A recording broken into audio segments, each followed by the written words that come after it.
Sekarang dia meninggalkan sholat, hukumannya bagaimana menurut syariat Islam? Anda lihat di bab yang ke-8. Orang yang meninggalkan sholat telah berbuat dosa besar yang paling besar.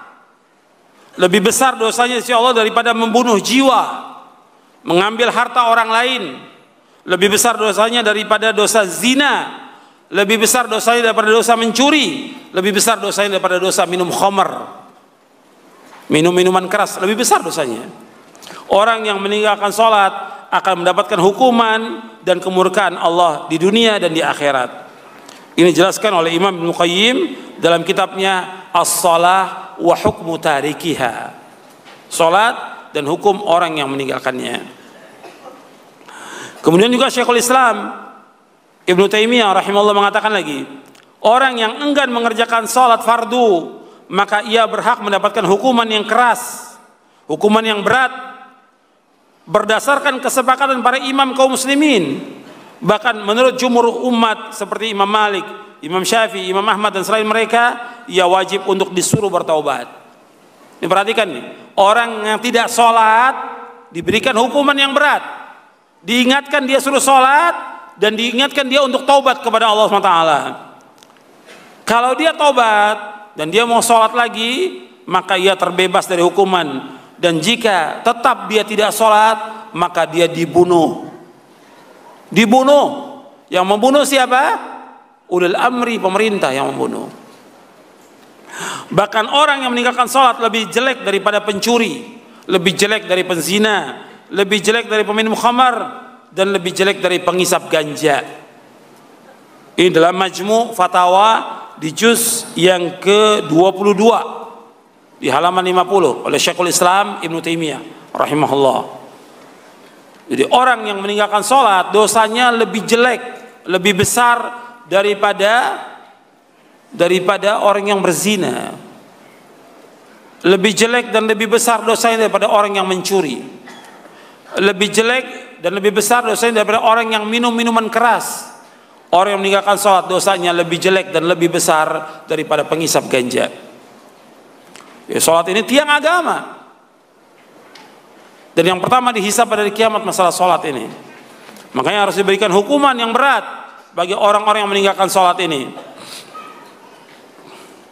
Dijelaskan oleh para ulama, sebagian ulama berpendapat orang yang tidak sholat,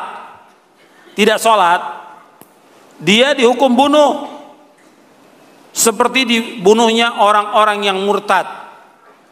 Jadi orang yang murtad dari agama Islam, dia Islam, kemudian dia murtad, masuk ke agama Kristen atau Yahudi atau yang lainnya, maka orang ini harus dibunuh oleh pemerintah. Dengan dasar hadis Nabi yang sahih yang diriwayatkan oleh Imam Bukhari, Nabi yang bersabda, "Man baddala dinahu faqtuluh." Barang siapa yang merubah agamanya, bunuh dia. Yang merubah agamanya bunuh. Yang membunuh siapa? Ulil amri. Ini harus perhatikan, orang-orang yang merubah agama yang tadinya Islam kemudian masuk Kristen dia. Karena dia ingin nikah umpamanya dengan seorang wanita, akhirnya dia masuk Kristen. Ini harus dibunuh menurut syariat Islam.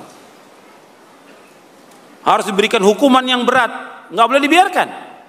Kepada saudara-saudaranya juga harus diberikan hukuman orang itu. Dihajar, tidak disambangi, tidak ditengok, tidak dibantu, nggak boleh bantu.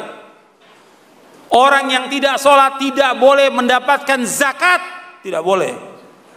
Orang yang tidak sholat nggak boleh diberikan sedekah, tidak boleh. Ini penjelasan Syekhul Islam Ibnu Taimiyah dalam Majmu' Fatawanya, dan juga penjelasan Syekh Abdul Aziz bin Abdullah bin Baz. Orang yang sholat nggak boleh diberikan zakat. Orang yang tidak sholat nggak boleh dikasih sedekah, nggak boleh.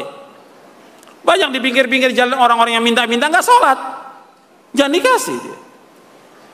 Hatta saudara sudah diingatkan tentang wajibnya sholat, nggak sholat, jangan dikasih, jangan dibantu, jangan dibantu sampai dia jera dan taubat.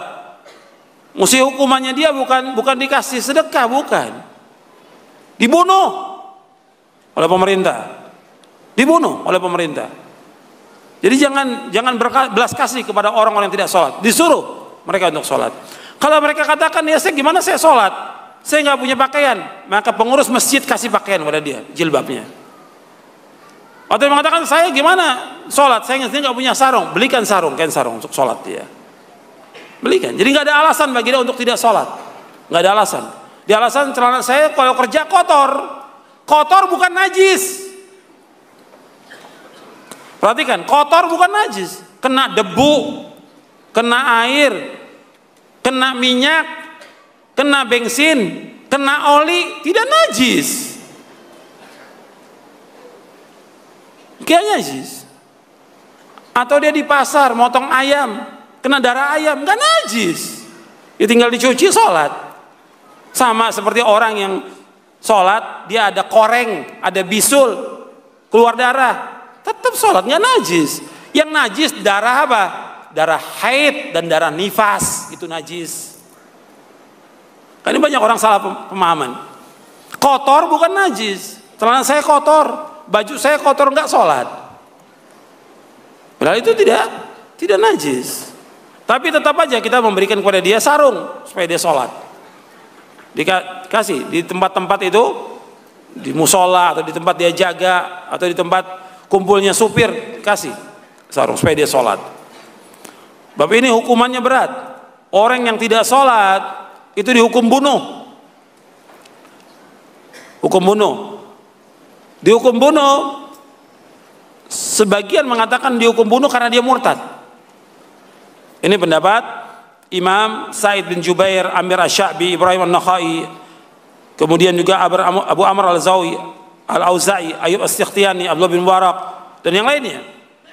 Pendapat kedua, dia dibunuh karena had. Artinya karena hukuman dia. Dia karena nggak sholat diberikan hukuman. Dibunuh, bukan karena dia murtad, tapi dia nggak sholat, diberikan hukuman. Hukumannya yaitu dibunuh. Ini pendapat Imam Malik, pendapat Imam Syafi'i, dan ini riwayat yang dipilih oleh Ibnu Battah. Jadi orang yang tidak sholat itu, yang pertama hukumannya, yang pertama ada dua. Yang pertama ini hukumannya dia dibunuh karena murtad. Ini pendapat yang pertama. Tapi pendapat yang kedua, dia dibunuh bukan karena murtad, karena diberikan hukuman had dia. Jadi berat nih, masalah sholat itu bukan masalah ringan. Sekali dia nggak sholat harus diberikan hukuman. Tapi kalau ada orang yang dia tidak sholat, kemudian diberi ancaman, kamu sholat atau kamu dibunuh. Dia pilih apa? Saya nggak mau sholat, saya mau dibunuh aja. Kalau yang seperti ini, kafir atau tidak? Kafir, jelas. Karena nggak mungkin ada orang Islam yang dia milih bunuh daripada sholat, nggak mungkin. Berarti memang sudah hilang keislaman dia dari hatinya dan dia kafir. Antum lihat penjelasan Syekh Albani di halaman 57. Antum lihat di halaman 57. Perhatikan, ini penting ini, ya. Sesungguhnya orang yang meninggalkan sholat karena malas, maka sah dihukumi keislamannya, tetap dia Islam, selama tidak ada sesuatu yang menyingkap apa yang disembunyikan dalam hatinya, atau yang menunjukkan pada hal itu, dan ia meninggal di atas yang demikian sebelum ia disuruh untuk bertaubat, artinya tetap dia Islam. Sebagaimana hal tersebut terjadi di zaman sekarang ini. Artinya Syekh Albani berpendapat kalau dia meninggalkan sholat karena malas sampai akhir hayatnya, tetap dia dikatakan orang Islam, tidak dikafirkan. Yang kedua, antum lihat, perhatikan.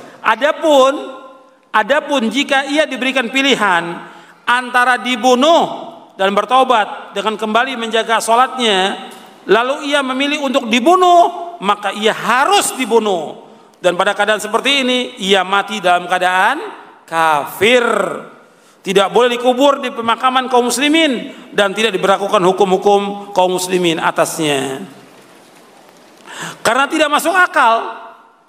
Kalau bukan karena pengingkaran dalam hatinya, ia memilih untuk dibunuh, nggak mungkin. Disuruh sholat atau dibunuh, Dia milih apa? Dibunuh. Berarti hatinya memang sudah mengingkari apa? Kewajiban sholat yang 5 waktu. Kafir orang ini. Secara akal juga mustahil orang itu memilih dibunuh daripada mengerjakan sholat. Hal ini menunjukkan kepada kekafirannya. Hal ini diketahui secara pasti dari tabiat manusia untuk menetapkannya tidak butuh lagi kepada dalil. Ini dibawakan oleh beliau dalam silsilah hadis as-sahihah di juz yang pertama.